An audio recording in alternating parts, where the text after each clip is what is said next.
Hello, and welcome back to another edition of Tech in 10, the Louisiana Tech Bulldogs football show. However, we're not talking football today. We're talking conference realignment. I am sports editor Matt Belinson, coming to you in this middle of July 2025 with some earth shattering news on the Louisiana Tech front.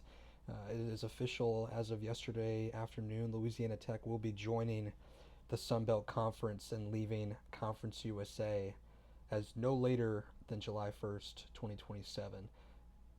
I think just first of all, wow, that's really I think news that a lot of Louisiana Tech fans have wanted to hear for some time. Talking to fans, online, in person, even frankly talking to Tech officials, over the last couple of years since I've been here in Ruston. This is a move that I think just made sense in a lot of people's minds. The idea of playing local rivals, the idea of getting games and matchups that fans actually care about and have some sort of personal investment in. That's a massive win for Louisiana Tech, and I think frankly the Sun Belt Conference in general. Not to say that the Sun Belt was struggling by any means, but I think just the fact that you get to now add another rivalry aspect for five, basically teams in your already existing conference to then add a local and regional and historic rival in Louisiana Tech, it's a massive win for this conference. So I want to start there. I think it just makes sense from a regional rival perspective. When you talk about, obviously Louisiana Tech, close to Louisiana Monroe, Lafayette, Southern Miss, South Alabama, and Arkansas State, and you can throw Troy in there as well. I mean, there's so many, and obviously those are all interdivisional rivals for the most part.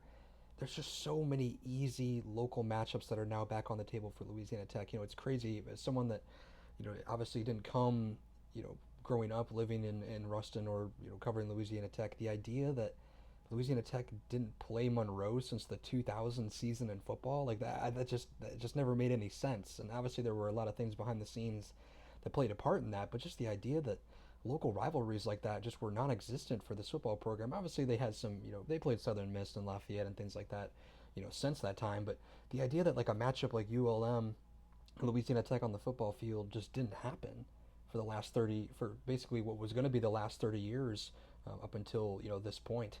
uh, it's kind of shocking. And so I think the idea that Louisiana Tech can now offer its fan base, I think, frankly, a matchup to care about. No offense to Conference USA's kind of FCS, holdovers here, but just the idea that Conference USA thinks itself as stable when the last 3 years, your additions, Liberty obviously has been very good and, they were independent.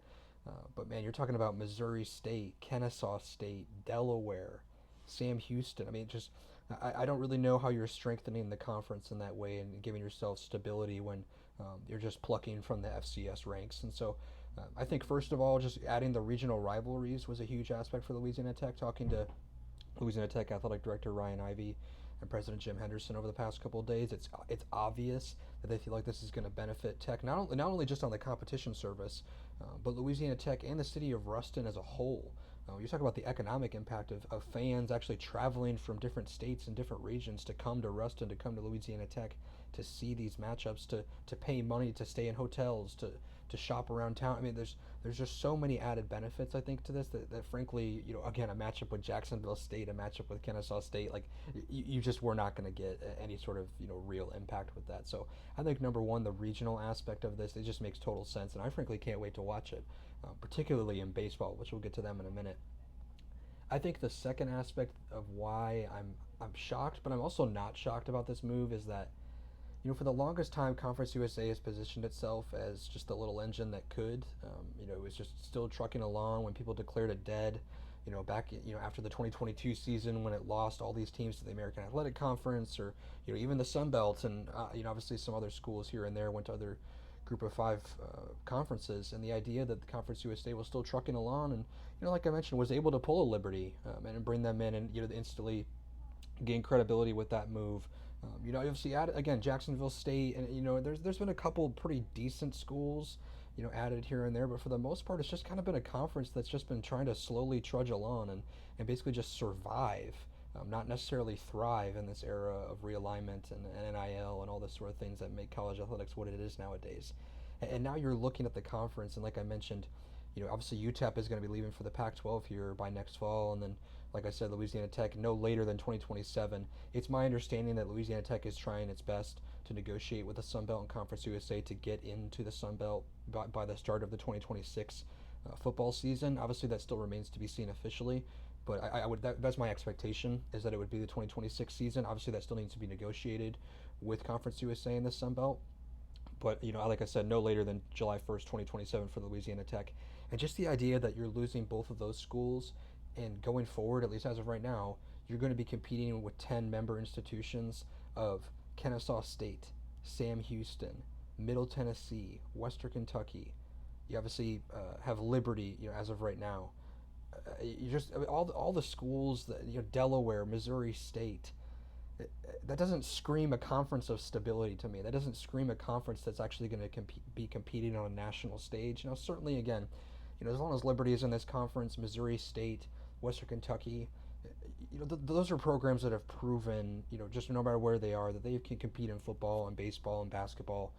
And I would expect that they're going to be competing at a high level. That being said, I don't expect them to stay in Conference USA. I don't know why, after this move by Louisiana Tech, I don't know why, if you're Western Kentucky or Liberty or Middle Tennessee, why would you stay in this conference that is just a bunch of FCS, turnovers? It's just a bunch of schools that really have no regional or, I guess, institutional identity that's kind of connecting them through line. You're talking about Liberty that's operating with a $60 million, athletic budget, and then you're talking about Kennesaw State and Sam Houston that are, trying to field, 500 football teams. I mean, it's just this conference is not the same, and obviously there are always going to be haves and have-nots in every single league. I mean, look at the SEC, look at the Big 12. I mean, there's always teams that are going to be at the bottom. I understand that. There's going to be teams that just have more. But just the idea that Conference USA was just going to be this hodgepodge of, we got teams in New Mexico and Lynchburg, Virginia, and Delaware, and Miami, and Texas. It just did not make any sense. And so I think from a regional aspect, and just the fact of stability and knowing that the Sun Belt Conference aligns with Louisiana Tech in so many aspects, when you're talking about the institutional, I think, just alignment of what these schools are and what their focus is. And I think, obviously, from an athletic standpoint, the Sun Belt takes a lot of pride in its diamond sports. From a Louisiana Tech perspective, those have been the sports with the most consistent success for you over the last 5 to 6 years. And obviously, basketball, is definitely not the strength of the Sun Belt Conference, but certainly adding a men's basketball program like Louisiana Tech, back-to-back 21 seasons, has flirted, with Conference USA titles. Obviously, the Lady Texers, with their history, they bring back this really talented young underclassmen class and some good transfers. And so I certainly feel like the basketball and baseball front and softball front, you're going to instantly be able to compete in the Sun Belt Conference. Certainly baseball, I think the top end of the Sun Belt Conference is better than Conference USA when you're talking about Southern Miss, Coastal Carolina, and Troy, compared to the top end of the Conference USA. Obviously Dallas Baptist is really good, and then obviously Louisiana Tech second. And if you want to throw Western Kentucky in there, if you want to throw a Jacksonville State in there, I would definitely say by far that Coastal Carolina takes the cake as far as the premier mid-major college baseball program, just given them obviously the national runner-up, and obviously have won a title in the last 2 decades. And so I just feel like from a baseball, softball, and basketball standpoint, it just fits so much with what the Sun Belt wants to do and with what Louisiana Tech wants to invest in going forward. That being said, obviously the majority of the social media pushback and the majority of the, I think, outrage, if you will, from fans at Marshall, fans of these other schools, Southern Miss, whoever else you want to name that's currently in the Sun Belt, of what does Louisiana Tech add? And I think it clearly starts with football. Obviously, when you have 4 straight losing seasons, it doesn't exactly bring confidence of this is a huge value add for our conference. But I understand that aspect, because certainly the wins and losses do matter, and certainly the trajectory of a program matters. That being said, I think it's important to recognize that Louisiana Tech is investing in football infrastructure. They're redoing the turf at Joey Stadium. They've obviously increased the video board production. They're going to add this academic center. They've increased stadium signage. Like, they're investing in the infrastructure around football. Obviously, that being said, the wins and losses matter most. But I think it was crucial for the Sun Belt CEOs to recognize that Louisiana Tech has a historic football track record. Went to 7 straight bowl games before this, 4 straight losing season skid. So there's certainly a recent track record of success there. Obviously, you're going to have to find wins and get a bowl game this year to, I think, keep your coaching staff intact and go into the Sun Belt with a little bit of momentum. Otherwise, you're going to be starting over again. But at the same time, I look at that recent, track record of success, under Skip Holtz, and I think, man, if you just get the right players and coaches all aligned at the same time, obviously that's what Sonny Cumby and this coaching staff are betting on this year. Louisiana Tech has shown that they can contend in Conference USA. Obviously, there are some teams that are ahead of them, and they're going to have to prove that they can beat them. And obviously, there's going to be a lot of turnover on the football program over the last couple of years. But I think the idea that Louisiana Tech doesn't add anything in football, I think, is a fallacy. Again, certainly the wins and loss record is not what you want it to be when you're adding a program, because obviously the football program for any school is the bell cow, and it's kind of what sets the tone, I think, for the athletics year to come. And so I think, frankly, when you're talking about football at Louisiana Tech, again, the success is not there recently, but man, you're talking about the NFL draft picks of the last 10 years. You're talking about, the bowl game success of the last 10 years.